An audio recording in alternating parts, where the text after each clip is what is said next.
Dimanche 1er mars 2020. Merci d'être à l'écoute de l'Air du Temps qui reçoit aujourd'hui donc Mohamedou Moustapha Dia, qui est écrivain et journaliste. Il a écrit un livre qui s'appelle Racisme et ou idéologie, le cas de l'apartheid. Un livre aussi sur la poésie itinérance. Nous sommes aussi avec Mbacké Diagne, directeur de recherche assimilé au CLAC, à l'UCAD. Merci donc, monsieur, d'avoir accepté notre invitation. Vous le savez, l'actualité de la semaine a été beaucoup question du troisième mandat. On en parle après la sortie du Premier ministre Mohamed Boun Abdallah Dionne sur les ondes de e-radio et à la télévision ITV, en parlant de la limitation des mandats. Pourquoi devrait-on limiter les mandats alors que les députés ont des mandats illimités selon lui? L'autre sortie, c'est Mbaye Ndiaye, qui fait aussi une sortie chez nos confrères de la TFM en disant que Macky Sall est dans son premier mandat du quinquennat.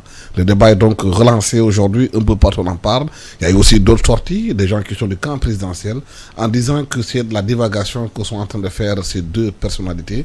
Mohamedou Moustapha Dia, quelle lecture faites-vous de tout cela? Bien, je vais en faire une lecture philosophique. La première donc lecture philosophique de ça, c'est que nous avons, nous qui sommes des apprentis philosophes, profs de philosophie, etc., un terme qui est grec qui s'appelle le kairos. Le kairos veut dire le moment opportun. Il y a des débats qu'il ne faut pas poser quand le moment n'est pas opportun. Par conséquent, le président Macky Sall vient de fêter la première année de sa réélection. Je ne pense pas que ce débat sur le troisième mandat soit un débat opportun. C'est même un débat surréaliste. Et que donc par conséquent ce type de débat ne fait que amuser la galerie. Bon, il est vrai aussi que dans ce pays, Maître Abdoulaye Wade a réussi depuis 1988 à installer une campagne électorale permanente. Ce qui fait que tout est, pour ainsi dire, occasion pour remuer donc ce qu'on appelle en France le microcosme. Et voilà, tout le monde arrose sur le baudet, on parle du troisième mandat.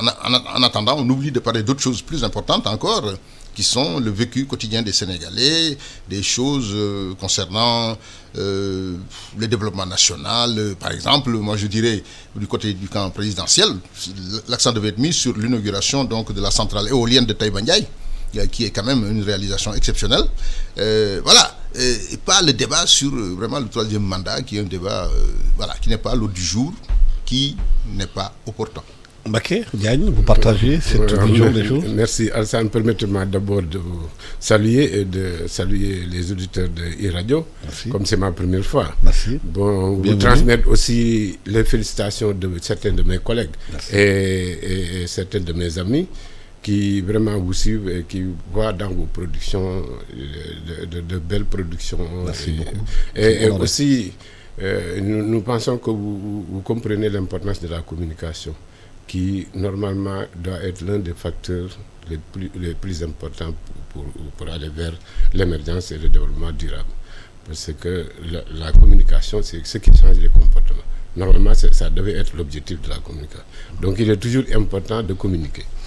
Alors, maintenant, je veux rectifier un peu mon titre là, le grade que j'ai. À l'université, il y a deux types de personnel universitaires. Il y a les enseignants-chercheurs qui sont dans les départements, recrutés dans les départements, qui normalement doivent enseigner et faire la recherche pour avancer.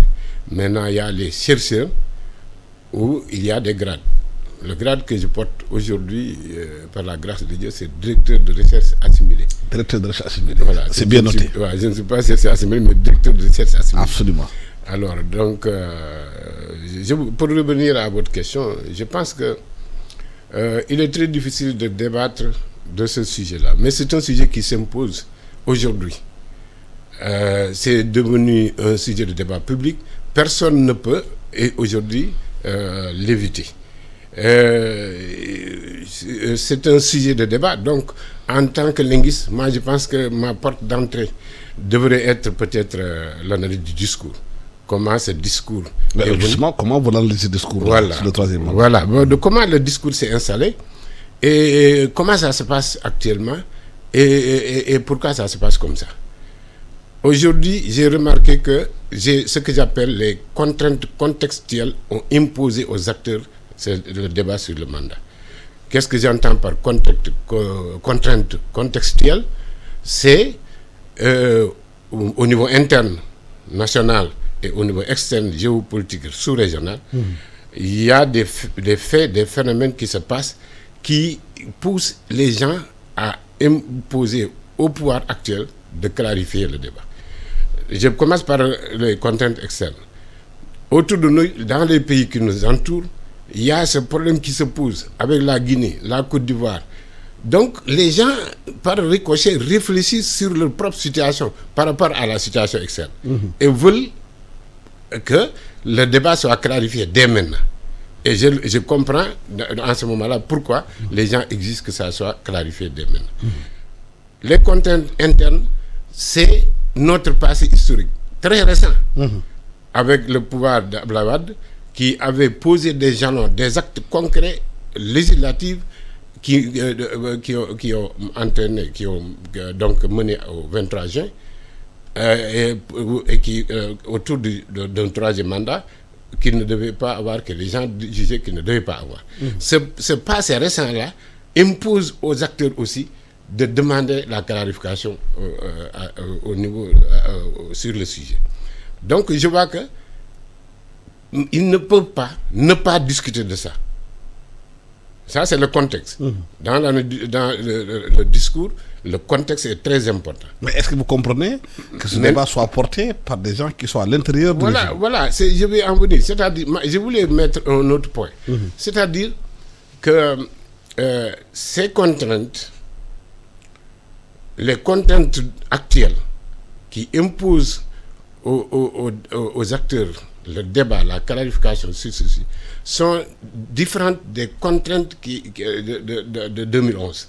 Parce que les contraintes de 2011 étaient sur la base des actes que le président de la République d'alors avait posés. Mais aujourd'hui, la difficulté est qu'il n'y a pas d'acte juridique ou de fait concret que le président a posé qui montre qu'il va vers le mandat. Et c'est ce qui rend difficile la discussion. Alors, maintenant, dans ce débat-là, ce discours-là, il y a des acteurs. Les acteurs. Le premier acteur, c'était le président de la République, qui, dans le contexte avant élection, avait de manière très claire tranché la question. Ce qui rend difficile le débat, c'est qu'il y a une variation dans le contenu du message, avant élection et après élection. Avant élection, tous ceux qui sont intervenus, le chef en premier, et ses deux premiers collaborateurs, qui étaient Mimou Touré à son temps et le chargé de communication Seydou Gueye, avaient bien clarifié le débat et que les gens pensaient que ce débat-là n'allait pas se poser. Mais lorsque le contexte a changé, après les élections, et ce qui se passe autour de nous, a rendu difficile maintenant de rendre un message clair et précis par rapport à ce sujet. Et c'est ça qu'on doit regarder. Qu'est-ce qui fait qu'aujourd'hui, les gens ne peuvent pas, je veux dire, le camp du président, ne peut pas, de manière très claire, aller dans le sens de la loi qui a été votée dans la Constitution et que la majeure partie des Sénégalais voient que c'est clair et net qu'un troisième mandat n'est pas possible, comme il l'avait dit. Je pense qu'on peut continuer. Oui, comment vous analysez ce qu'il vient de dire? Non, mais moi externe, la sous-région, ce qui se passe là-bas en Guinée, on a vu Alpha Condé aujourd'hui repousser les élections qui devaient se faire aujourd'hui, référendaires et de députation législative, compte tenu de la situation de la pression en interne. Ensuite aussi, Ouattara, personne ne sait aujourd'hui s'il y va ou il n'y va pas. Il explique que ce sont cet environnement externe et interne qui fait qu'aujourd'hui les gens sont obligés de poser le débat. Non, mais moi je pense que ça, c'est un faux débat. Parce que, pourquoi dans le cas de la Côte d'Ivoire, comme dans le cas de la Guinée, l'échéance approche. Tandis que dans le cas du Sénégal, on vient de boucler 1 an de mandat, de deuxième, enfin, de réélection du président Macky Sall. Mais, je vais faire appel à la VAR ou au VAR, comme on dit maintenant, concernant ce qu'il vient de dire. À l'époque, donc, dès que la proposition avait été faite, enfin le vote de la nouvelle constitution, etc., il y avait des constitutionnalistes, des juristes comme Babacar Gueye et comme Jean-Marie Zouanke, qui avaient dit à l'époque que le président pouvait avoir un troisième mandat. Les gens n'avaient pas créé un débat comme aujourd'hui là-dessus. Donc dire que ce sont en fait les nouveaux intervenants qu'on a cités tout à l'heure qui ont ravivé le débat, c'est pas vrai. Il y avait déjà un débat qui avait été posé par ces deux constitutionnalistes-là. D'ailleurs, comme par hasard, qui observent un silence assourdissant. Ils devraient se prononcer, peut-être eux. Mais en ce qui concerne le président Macky Sall, mais lui, il n'est pas dans ce jeu-là. Lui, il est en train de faire un travail sur le terrain. Et comme il a dit, il veut, en fast-track, réaliser les promesses électorales pour ce second mandat. Donc, par conséquent, c'est de la diversion. Si il verse dans les controverses de troisième mandat, de deuxième mandat, non. En réalité, je pense que l'opposition n'a pas de thème mobilisateur commun. Et seulement ces questions-là, par exemple, de mandat, ça rassemble tout le monde. Mais maintenant, s'il faut aller au dialogue national, il y en a qui y sont allés, d'autres y vont à reculons ou bien en hésitant. Et ensuite... Mais pourquoi donc les gens dans son camp portent la question du mandat sur la table en ce moment bien précis? Alors, ce débat-là est un débat aussi assez surréaliste. En réalité, quand on ne maîtrise pas la communication, on ne doit pas s'aventurer dans certaines déclarations. C'est ça le problème. Le discours, justement, pour parler de discours, en philosophie aussi, le discours est très important.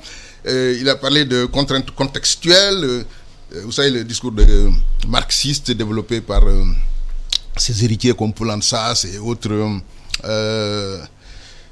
grands intellectuels français. Il y a le texte, il y a le hors-texte, et il y a aussi le contexte. Donc, par conséquent, ces gens-là, parfois, pour de la diversion, puisque la diversion, elle n'est le monopole de personne. Donc, tout le monde peut user ou même abuser de la diversion. Et puisqu'au Sénégal, je l'ai répété tout à l'heure, l'opposition, à mon humble avis, n'a pas de discours donc, sur la longue durée. C'est tous les matins, on regarde les faits divers, et à partir des faits divers, on extrapole, on rafistole, et puis on essaie d'ameuter donc les populations. Est-ce qu'aussi la diversion ne peut pas être du camp du président en parlant de ce troisième mandat pour oublier les vraies réalités économiques du pays? Là, on parle aujourd'hui de dette intérieure, on parle de problèmes aujourd'hui de la Sénélec qui est posé sur la table, on parle de pont de la SAR qui est posé sur la table. Ouais, certaines entreprises qui sont en train de licencier parce qu'ils n'ont plus les moyens de le faire. Est-ce que ce n'est pas une façon de maintenir le débat sur ce troisième mandat en faisant oublier quelque part les réalités économiques? J'ai dit tout à l'heure, si vous faites VAR encore, vous reprenez ce que je viens de dire tout à l'heure, j'ai dit que tout le monde peut user et abuser de la diversion. C'est un moyen politique, la diversion. Bon, mais il ne faut pas tomber dans le piège de ne vivre que de diversion. Il faut que les vrais problèmes soient posés sur la table et qu'on discute. Encore faudrait-il que... Ça, c'est un peu le rôle de l'opposition dans un pays. L'opposition doit faire des débats concrets, pour ainsi dire. Les marxistes diraient analyse concrète de la situation concrète ou de la réalité concrète. Et à partir de là, sortir des éléments de débat. Vous venez de citer des problèmes sur lesquels on aimerait entendre ce qu'en pense réellement l'opposition. Et quelles sont les solutions qu'elle proposerait à court, moyen et long terme. Mais ça, c'est des débats intéressants. Et les spécialistes en la matière, par exemple le directeur de la Sénélec ou le ministre de l'Énergie et d'autres, seraient convoqués dans des débats où ils viendraient porter la réplique, par exemple. Mais est-ce qu'aussi, Mbacké, ce débat ne peut pas être posé aussi pour essayer de faire passer dans l'opinion l'idée d'un troisième mandat? Non, moi, je reste toujours avec ma casquette de chercheur, de linguiste, spécialiste de l'analyse du langage, du discours.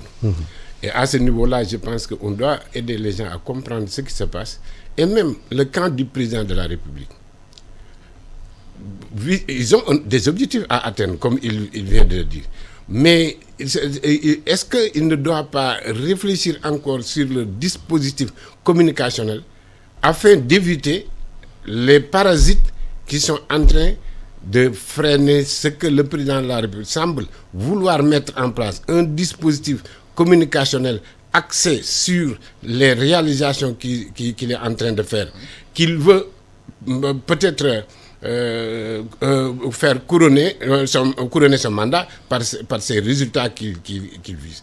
Il me semble qu'une correction a été faite. Lorsqu'il y a eu le licenciement, je ne sais pas, de Sorikaba, de la sortie de Sorikaba. La sortie de Sorikaba.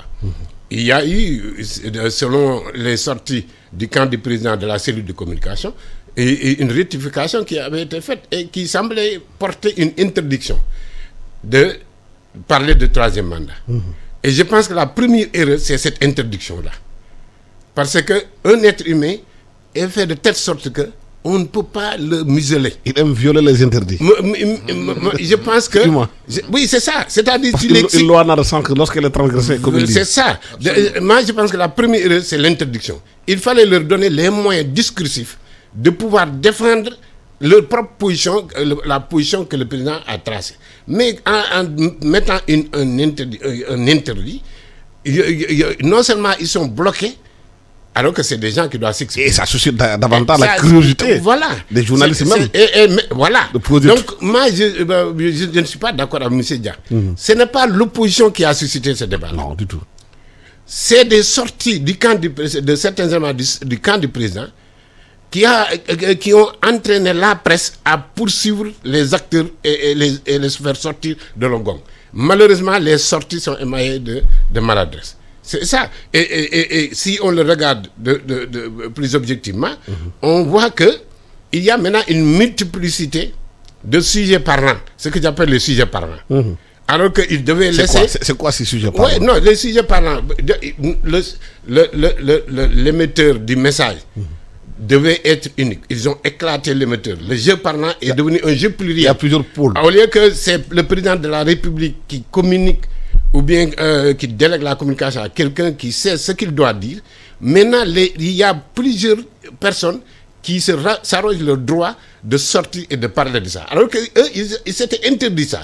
Ce qui fait qu'il y a une multiplicité de parlants, de sujets parlants, alors que le message n'est pas unifié, harmonisé, les contenus de leur côté diffèrent, ce que j'appelle les parasites de la communication.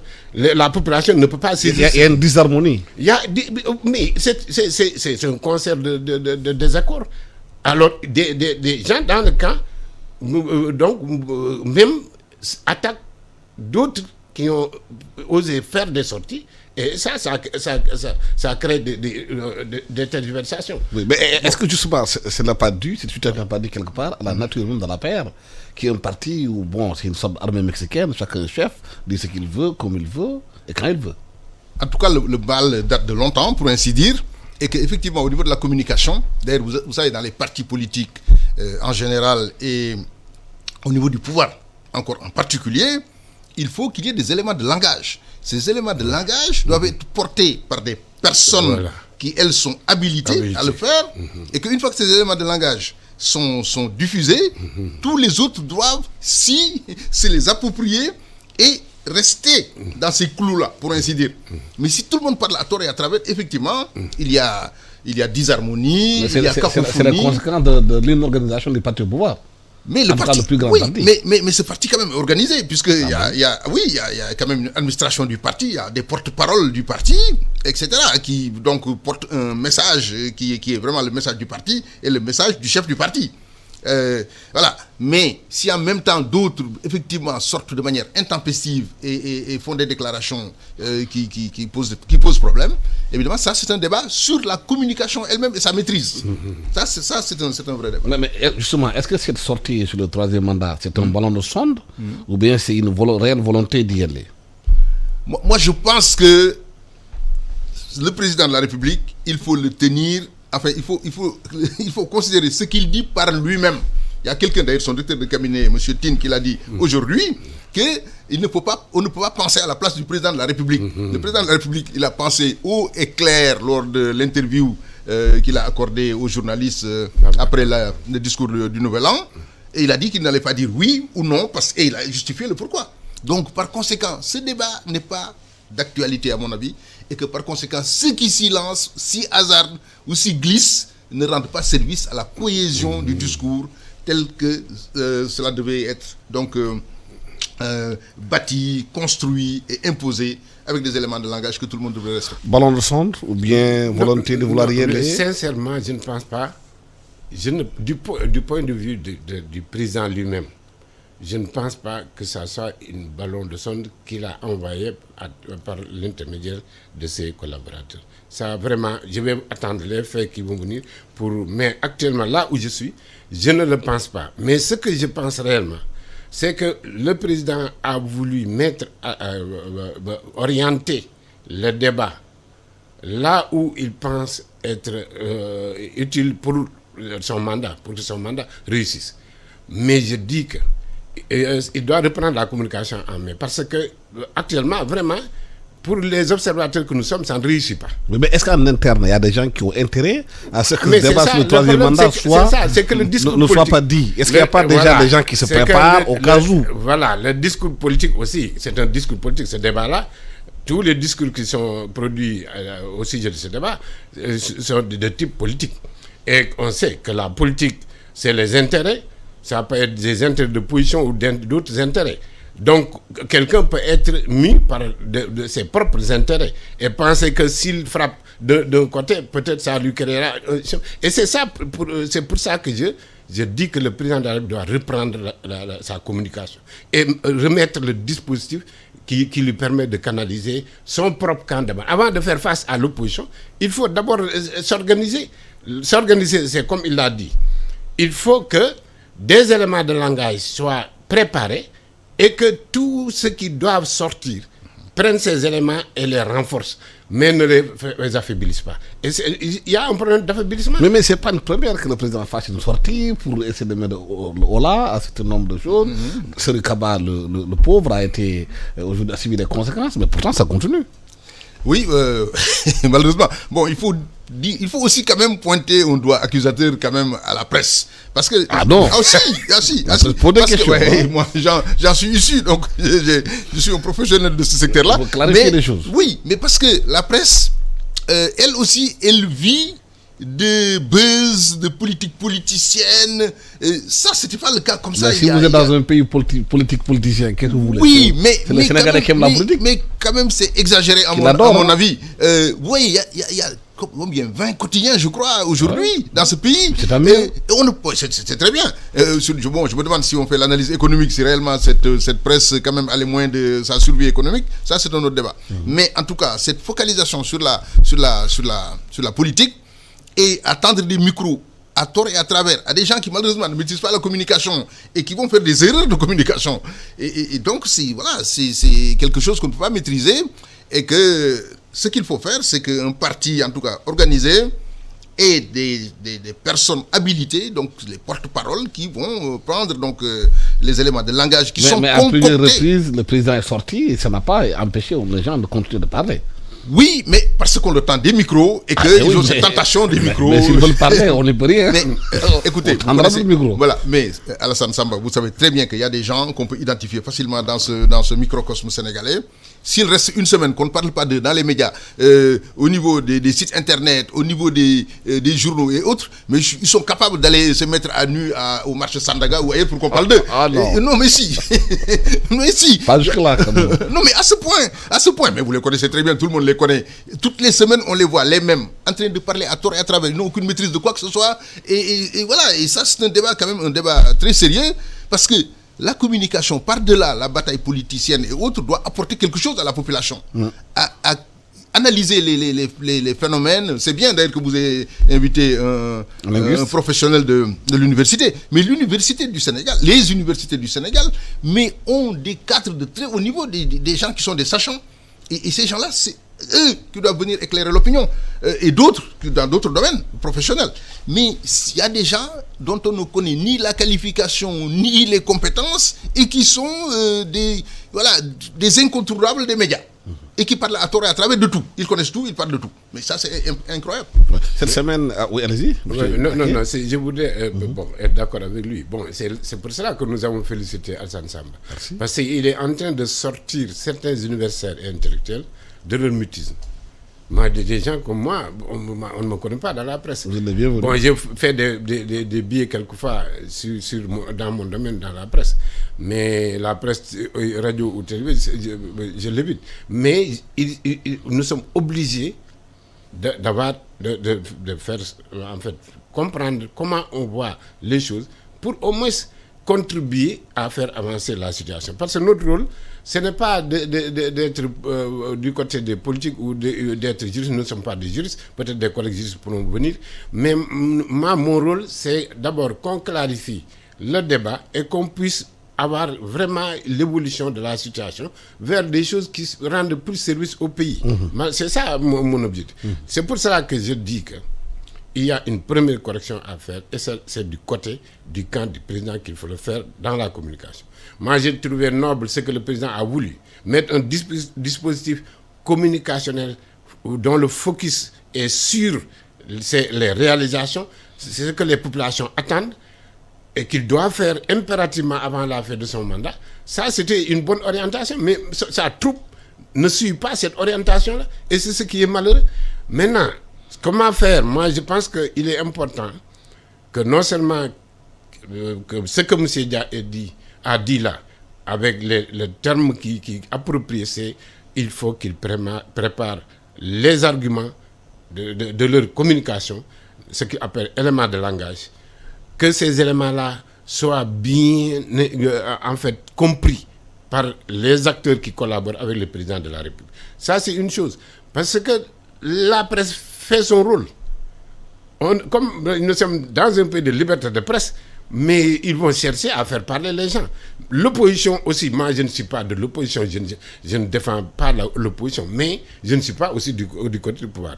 Là où je suis, j'analyse en tant que chercheur. Donc, l'opposition va couvrir le pouvoir de tous les maux. C'est ça son rôle aussi. Bien sûr. Donc, celui qui est au pouvoir, c'est celui qui doit, comme c'est lui qui a le pouvoir, c'est lui qui doit mieux faire. Mieux faire pour le pays. Non pas mieux faire pour se maintenir au pouvoir, mais mieux faire pour... Et ça me donne l'occasion de dire mon souhait. Le souhait que j'ai dans mon pays, de voir, par exemple, demain, des anciens présidents de la République devenir de simples citoyens dans leur pays. Et ça va renforcer le capital humain dans le pays. Et ne pas voir qu'à chaque fois qu'un président parte, qu'il ait des problèmes de vivre dans son pays, parce qu'il y a eu peut-être des malentendus qui font de telle sorte que le pouvoir qui va venir vivra difficilement avec ceux qui sont partis. C'est ça que vraiment que je ne veux pas, que Macky Sall, avec toute l'expérience qu'il a, demain, s'il arrivait qu'il termine, qu'il devienne, comme Obama, un citoyen dans le pays et puisse aider à faire avancer les choses. Ça nous permet de poser le débat qui se pose de plus en plus dans ce pays, c'est le vivre ensemble. Le vivre ensemble qui est quand même une donnée fondamentale pour toute démocratie. Et ça nous permet d'aller vers ce débat posé par Barthélémy Diaz. Invité d'une émission par membre d'Ibrahim, Barthélémy Diaz a posé un débat en disant si Guy Marius Sagna est encore en prison, c'est parce qu'il n'a pas un marabout ou bien quelqu'un pour l'aider de sortir. Il lance un appel aujourd'hui à l'Église pour que Guy Marius Sagna sorte de prison. Est-ce que ce que Barthélémy Diaz a posé comme débat est la conséquence d'une justice à deux vitesses dans ce pays? Je pense que Barthélémy Diaz a perdu une bonne occasion de se taire.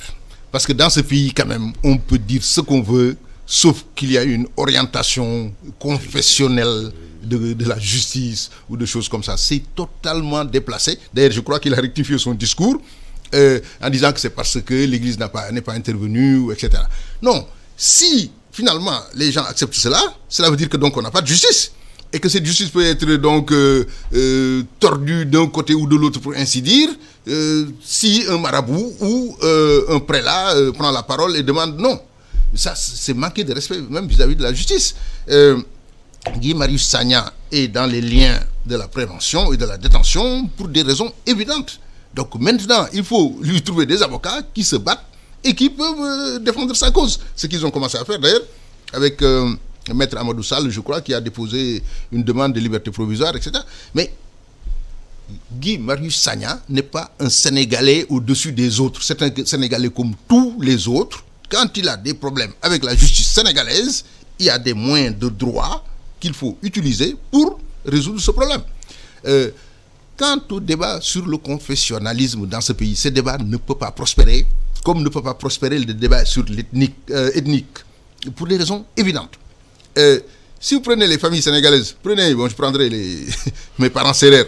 Si vous allez dans une même famille, vous avez une partie de la famille qui est chrétienne, une autre qui est musulmane, et une autre d'ailleurs qui est traditionnaliste, qui est vraiment, voilà, avec Roxane pour ainsi dire. Et on trouve ça chez les Diola, on trouve ça peut-être chez les Mandjak. Ce débat ne peut pas prospérer. Maintenant, sur le plan ethnique, alors, je donne souvent un exemple qui est l'exemple du président Abdou Diouf. Voilà, son père est Serer, Diouf, c'est Serer, sa maman Koumbadem, c'est Poulard. Il est quoi lui? Moi, je ne l'ai jamais entendu parler ni Serer, ni Poulard. Il ne parle que Wolof. Donc, voilà le Sénégal tel qu'il est. Il y a un métissage qui fait que ces débats sont des débats qui sont hors de saison, au propre comme au figuré. Mettre en exergue le fait que Guy Marius Sagna soit catholique, mais c'est le comble du ridicule, c'est un scandale. Voilà. Oui, mais est-ce que le débat de fond, au-delà de tout ça, ce que Barthélémy a dit, les gens savent qu'au Sénégal, c'est un pays solide, du point de vue de l'ethnie, du point de vue des religions, parce que le dialogue islamo-chrétien est ancré au Sénégal. Mais la question de fond, les interventions aussi, des marabouts par rapport à la justice aujourd'hui, c'est des faits qui sont là dans ce pays. Ou si on prend quelqu'un, ce marabout appelle au téléphone, met la pression sur la justice pour qu'on libère les personnes. Est-ce que ce n'est pas aussi l'immixtion de religieux dans la justice qui pose problème dans ce pays? Bon, moi, si je fais aussi une analyse de ça, moi, je vais dire que tous, on est là, le problème de Guy Marius Sagna, c'est un problème purement politique. C'est un activiste hors pair qui s'est distingué ces 10 dernières années dans le combat populaire qu'il est en train de mener. Ça, il faut lui reconnaître ça. Moi, je pense que sa peine est à la hauteur de son mérite aussi. Je vais me faire comprendre. C'est-à-dire le fait qu'on le retienne est à la hauteur des difficultés qu'il pose au pouvoir par ses activités. Et ça, en termes simples, on le traduit par rapport de force. Il est en politique, il y a un prix à payer. Moi, je l'analyse froidement comme ça. Il a osé. Comme dans tous les pays du monde, on arrête des gens. Hein. Les gilets bleus à Paris. Quand il y a des cas, gilets jaunes, excusez-moi. On arrête des gens. Bon, peut-être il y a un traitement qui est fait, après on les libère. Comme ici, il y en avait des gens qui ont arrêté, libérés. Mais je dis objectivement que c'est un combattant, et un combattant appréciable pour notre société, mais je pense qu'il le sait, que ce mérite-là qu'il veut porter a un prix à payer. Et le prix, c'est d'être retenu plus longtemps que les autres, et le pouvoir aussi ne va pas se laisser passer. C'est une question de rapport de force. Mais l'émission de religieux dans la justice? Non, mais maintenant, là, moi, ça, c'est ma question. Moi, j'ai toujours refusé qu'on stigmatise une partie de la population comme si elle ne faisait pas partie de la population. Les religieux, c'est des Sénégalais d'abord. Oui. Des Sénégalais qui ont des positions sociales un peu particulières, dans la mesure où ils ont des gens autour d'eux. Mais c'est des Sénégalais qui ont le droit d'intervenir. Mais la manière de le faire, peut-être, est discutable. Mais le fait d'avoir leur opinion ou d'essayer d'avoir une prise sur le quotidien, ça, on ne peut pas leur nier ça. Maintenant, la manière de le faire, est-ce que ça va dans le sens de l'avancement du pays, de la construction du pays, de la cohésion sociale, parce que aussi, on ne peut pas vouloir le beurre et l'argent du beurre. Oui, mais M. Diagne, aujourd'hui, on nous dit que la stabilité du pays dépend de deux choses. Nous n'avons pas des barrières ethniques, mais nous avons des porteurs de voix qui agissent quelquefois, comme l'a fait M. Kudjana, le Khalif général des Mourides, pour apaiser quelquefois et calmer le jeu. Maintenant, ça, on s'assoit directement dans ce fauteuil-là et on vend ça au monde entier que le Sénégal est un pays stable, et vous la tirez sur ces acteurs-là. Mais je voudrais poser une question, M. Diagne. Et ces Sénégalais qui n'ont pas de religieux derrière eux, qui sont en prison, qui n'ont personne pour intervenir pour eux? Non. Ils ne sont pas partie du pays? Je ne pense pas que Guy Marius Sagna n'est... Je n'ai pas dit de Guy Marius, je parle du Sénégal de façon globale. Donc, ça aussi, si ça se passe, c'est malheureux. Que si on n'a pas de force derrière soi, on est maltraité. Là, vraiment, c'est malheureux dans un pays, si ça se passe comme ça. C'est là-bas que la question s'est posée. C'est de nombreux Sénégalais qui n'ont aucun guide religieux derrière eux, qui sont pris dans des situations, ils sont en prison, ils n'ont personne pour intervenir. Et ils restent. Bon, moi je vais retourner ce débat d'une autre façon. Vous me répondez à mes questions. Non, je vais répondre à votre question en même temps. C'est-à-dire que c'est une façon de répondre à votre question. On prête aux religieux souvent des forces qu'ils n'ont pas. La preuve, des religieux ont été mis en prison ici, et des religieux pas des moindres. Et tout le monde est témoin. Il y a religieux. Hein? Il y a religieux. Non, je vous parle de chefs religieux qui sont capables de drainer des foules dans ce pays, qui les drainent encore aujourd'hui, et qui ont passé un séjour à Rebus. Et les gens étaient là. Les gourous, oui. Peu importe. En tout cas, ils sont considérés comme tels, comme des chefs religieux. Et même si on remonte plus loin, pour nous qui sommes un peu plus âgés, on a entendu quand même que d'autres chefs religieux et d'envergure qui ont aussi eu à partir avec la justice à l'époque de Senghor et qui ont fini au même endroit. Voilà. Et il y a eu même à un moment donné ici une tentative de coup d'État, etc. Et des chefs religieux sont intervenus pour que la personne qui avait été arrêtée soit graciée. Elle ne l'a pas été. Elle a été fusillée. Donc pour vous dire que quand même la force des religieux, leur puissance, etc. a des limites objectives.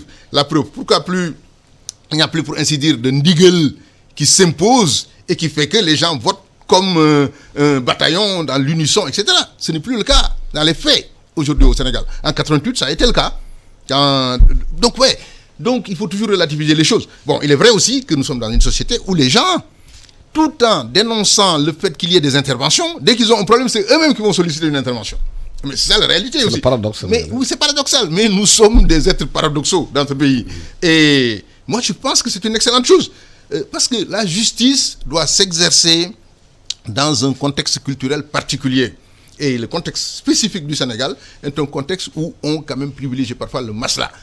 Amener les gens à Rebus. Donc Timis ne parle pas au Sénégalais du point de vue culturel. Qui est Timis? Timis, c'est le temple de Timis, comme on dit, la justice. tel que pratiqué dans notre pays, voilà, avec les réalités extérieures et une justice importée. Non, vous avez l'accent poulard, vous dites Timis, c'est Timis, le temple de Timis.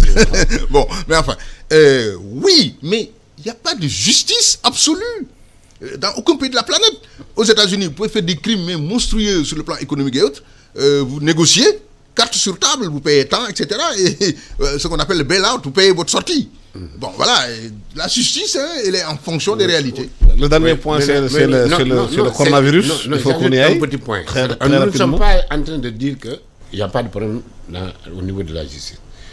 Du point de vue concret, il y a des faits réels qui poussent à réfléchir. Si l'amicale ou l'association des magistrats du Sénégal c'est là pour dire que la justice n'est pas libre, ça vraiment fait réfléchir.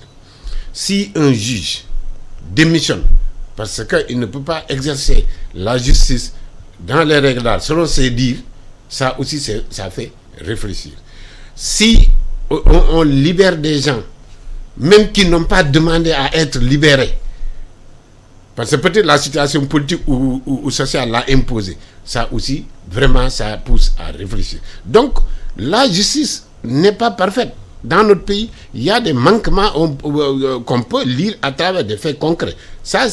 Et puis, c'est une réalité dans tous les pays, ce n'est pas au Sénégal seulement. Mais moi, je pense que dans ce jeu politique, il faut de l'intelligence. Et l'intelligence de tous les acteurs, et surtout des gens qui sont au pouvoir, qui doivent poser l'acte qu'il faut au moment qu'il faut. S'il faut libérer Guy Marius Sagna, qui est une demande sociale, il faut le libérer. C'est ça qu'il faut dire. Parce que, en fait, comme l'autre le disait, il y a un mandataire du pouvoir, des mandants du pouvoir. Alors, ce que veulent les populations, c'est ça qu'on doit faire.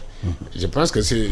Et le coronavirus qui arrive, qui fait des drammes à travers le monde, c'est important parce que je comprends, mais je lance deux phrases concernant Guy Marius Sagna quand même. Parce qu'il lui a jeté des fleurs en disant qu'il mène des combats, etc. Non, moi je vois que tous les combats qu'il a menés, il les a perdus. Auchan dégage, Auchan n'a jamais dégagé et que les Sénégalais aiment très bien Auchan et que ça règle des problèmes très sérieux. Nyon Lank, c'est un peu du n'importe quoi. Ça, je devais le dire. Bon, maintenant le coronavirus avec les rassemblements qui se déroule au Sénégal, il y a un peu partout à travers le monde, on intime le rassemblement par rapport à cette maladie. Elle n'est pas encore là, mais elle est à nos portes. Elle est en France. Touchons du bois pour le Elle est en Sénégal. Italie. Pour le moment, Elle est en France, elle est en Italie, elle est au Nigeria. Exactement. S'il est en France et en Italie, ce n'est pas très loin du Sénégal parce que nous avons beaucoup. Qu'est-ce qu'il faut faire pour éviter voilà, le nous avons rassemblement beaucoup de Sénégalais qui vivent dans ces deux pays-là. Bon, ce qu'il on aime faut bien faire, s'assembler dans ce pays, c'est de la prévention. prévention. Moi, j'ai voyagé ces quelques jours. En revenant à l'aéroport, quand même, les gens scrutent, voient si vous avez de la fièvre ou pas, etc. Bon, ça, c'est déjà important. Mais pour le moment, en Afrique, c'est en Afrique du Nord, notamment en Égypte et en Algérie, qu'on a détecté des cas. Et malheureusement aussi au Nigeria, qui est en Afrique au sud du Sahara. Oui, nous sommes dans un monde mondialisé. Personne n'est totalement à l'abri. Personne ne peut être à l'abri. Et la Chine, c'est quand même le pays vraiment qui est un peu la fabrique du monde. L'atelier du monde. Voilà, tout est fabriqué là-bas. C'est l'usine même du monde. Et donc, ça devient un truc très important parce que l'économie va en pâtir. Les bourses ont dévissé partout. Les États-Unis, c'est une semaine de chute boursière en continu. Et même Trump est plus menacé maintenant par le coronavirus que par la politique américaine. Par l'élection. Par l'élection. Il risque de perdre l'élection si ça continue. Si l'économie continue à tomber. Si l'économie va s'écrouler, parce que c'était son atout majeur. Oui, l'économie avec moi, il y a le plein emploi, il y a etc., etc. Et là, la Fed, donc la fédérale, qui a l'argent, ne peut pas intervenir comme elle était intervenue en 2008, parce qu'il suffisait d'injecter de l'argent. Et là, il faut tuer le virus. Bon, je pense que ça va se faire très rapidement parce que quand même, il y a des gens qui ont été guéris. Et une fois qu'on a trouvé des gens guéris, on peut développer un vaccin certainement. Et que, bon, la Chine qui a réussi à construire un hôpital en 10 jours a les ressources pour trouver le vaccin. Mais il faut du temps. Et bon, 78 000 personnes sont déjà infectées en Chine. Il y a un nombre près de 3 000 morts d'ailleurs. 2700, c'est le dernier chiffre que j'ai. Là, j'ai pratiquement 12 pays européens qui sont touchés. La Suède, la Roumanie, etc.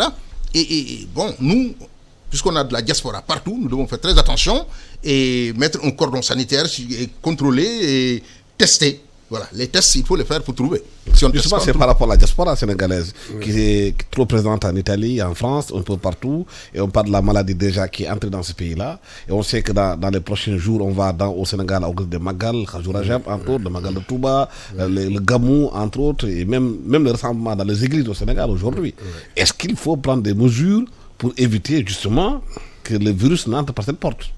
Absolument. Bon, mais je vais revenir à ta question. Mais j'ai des remarques et peut-être quelques messages à mettre d'abord sur ça. D'abord, ce qu'il faut premièrement noter, c'est que cette fois-ci, au moins, ce n'est pas l'Afrique. Et ça, c'est important. C'est pas Ebola. C'est pas Ebola. L'Afrique. Aujourd'hui, au moins, le monde devrait voir en ce coronavirus-là que ce n'est pas parce que nous sommes pauvres que nous sommes les porteurs des maladies du monde. Ça, c'est une première leçon. Deuxième leçon, c'est la grandeur de la Chine. Ce que j'appelle la grandeur de la Chine. Et je comprends pourquoi ils ont réussi les révolutions qu'ils ont réussi. Révolution politique avec Mao, révolution agraire. Et aujourd'hui, ils vont réussir une révolution sanitaire. Et je pense que mes prédictions vont se réaliser. Ils l'ont déjà fait avec un hôpital à 10 jours.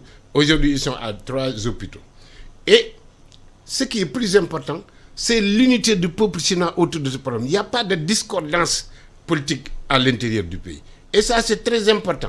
Donc, face à un intérêt national, on a vu que la Chine est indivisible. Il y a quand même un pouvoir de faire aussi. Oui, hein? Mais il faut constater ça. Oui. Il faut constater ça. Bien sûr. Deuxièmement, l'Europe et l'Occident doivent tirer une belle leçon de ça.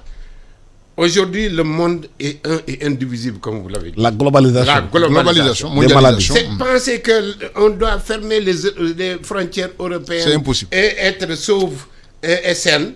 Aujourd'hui, le coronavirus leur a donné une autre leçon. Ça, c'est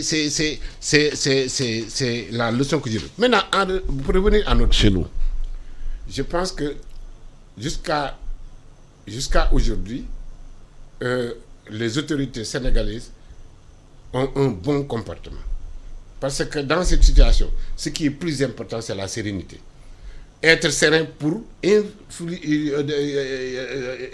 influer, je ne sais pas comment le dire. On peut le dire comme ça. Oui. Du calme à la population. Ça, ils l'ont réussi. Et ils sont en train Insufflé. Insufflé. C'est insufflé. Ouais, du calme à la population. C'est vrai, c'est vrai. C'est ce que je voulais dire. Et ils sont en train de le réussir. J'ai suivi les sorties du ministre de la Santé et les autres acteurs qui l'entourent. Et je pense que s'ils continuent ainsi, en faisant la même manière, mettant un dispositif plus important que celui qu'ils avaient mis avec Ebola, je pense qu'on peut maîtriser la... Le ministre a lancé même un appel aux religieux, aux chefs religieux ça. par rapport Donc, à la maladie. Maintenant, comme on a fait avec le Clean Day, etc., avec d'autres actions où on a impliqué toute la population, je pense qu'il doit faire la même manière. Aujourd'hui, les marabouts doivent être porteurs d'un message très clair. Et les rassemblements doivent être préparés. Et même s'il s'avérait nécessaire d'interdire, les marabouts devaient accompagner l'État et accepter les interdictions d'attroupement s'il y avait lieu à le faire. Donc il faut qu'on prépare mentalement les gens pour réussir nos activités sociales, qui sont les gamous, etc. Il faut prendre des dispositions, l'accompagner par une communication, mais aussi aller rencontrer ces acteurs-là qui sont les religieux, pour vraiment que tout le monde aille dans le même sens. Si on le fait, je pense qu'on peut s'en sortir. Le virus a semé une panique pratiquement mondiale, un peu partout. Même les pays les plus développés n'arrivent pas à faire face à cette maladie qui continue aujourd'hui de faire des ravages. 78 000 cas en Chine, plus de 2500 morts. En France, il y a eu une centaine de cas. Qu'est-ce qu'il faut faire dans nos pays?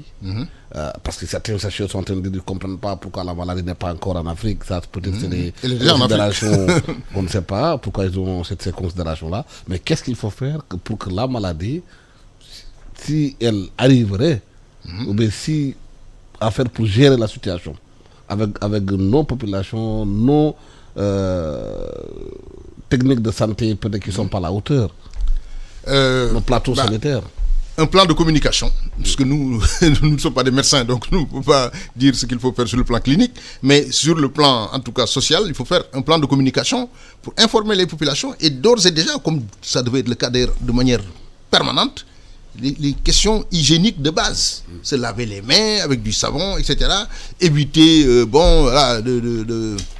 certains rassemblements qui ne sont pas nécessaires, mais ne pas semer la panique, parce que pour le moment, la maladie n'est pas au Sénégal.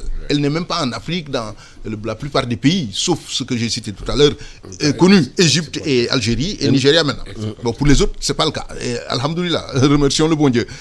Par conséquent, la communication, que les sachants, les médecins et autres professionnels de la santé prennent la parole et donne à la population les outils ou les éléments de comportement qu'ils doivent avoir dans cette période-là. Étant donné que nous avons une diaspora présente dans le monde entier. Alors, c'est pour en revenir un peu d'ailleurs à ce débat, faux débat qu'on avait lancé au départ, pour dire qu'il fallait ramener les étudiants de Wuhan, mais c'était une bêtise totale de dire ça. Les Chinois sont certainement mieux à même de résoudre ce problème là-bas que d'amener au Sénégal des gens qui pourraient être contaminés. La France, qui a déjà 100 cas, et hier, par exemple, lors du match de football entre le PSG et une autre équipe, on a demandé aux joueurs, c'était avant-hier, je crois, de ne pas se saluer, de ne pas se donner la main, de laver les mains, etc. Bon, c'est une façon de faire ça. En Italie, aujourd'hui, je crois qu'il y a beaucoup de matchs qui vont se jouer à huis clos, d'autres annulés, sans que les spectateurs puissent y être. Bon, il faut vraiment faire confiance à la Chine et aux autres pays, les États-Unis et autres, qui vont trouver une solution. Parce que s'ils ne la trouvent pas, cette solution, on va vers une catastrophe économique d'ampleur mondiale.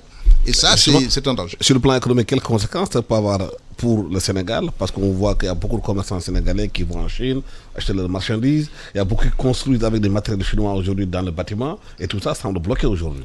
C'est sûr que tous les pays seront touchés et les gens vont le sentir. C'est sûr que sur le plan économique, surtout nous, les pays faibles, qui n'avons que le commerce pour vraiment créer de la plus-value des revenus, c'est sûr que si ça continue, nous allons en pâtir. Bon, maintenant, ce que je salue, c'est que ce que je vois quotidiennement. Hier, je suis en allant au travail, sur la VDN, là aussi, le chantier là qui est en train d'être fait, j'ai vu le Chinois entouré des Africains en train de travailler comme si rien n'était. Et j'ai voulu même prendre l'image. Mais comme je n'ai pas autorisé, je ne pouvais pas le faire. Mais ça, c'est excellent.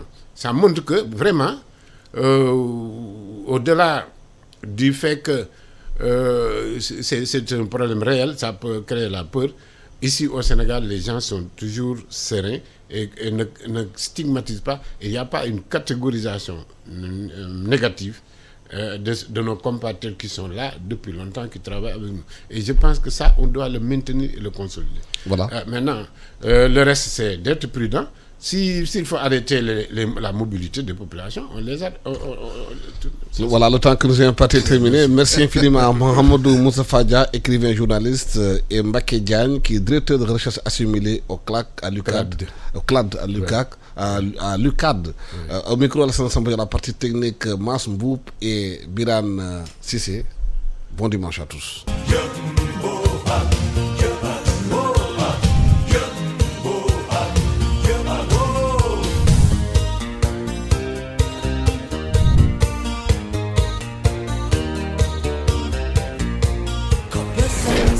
Love.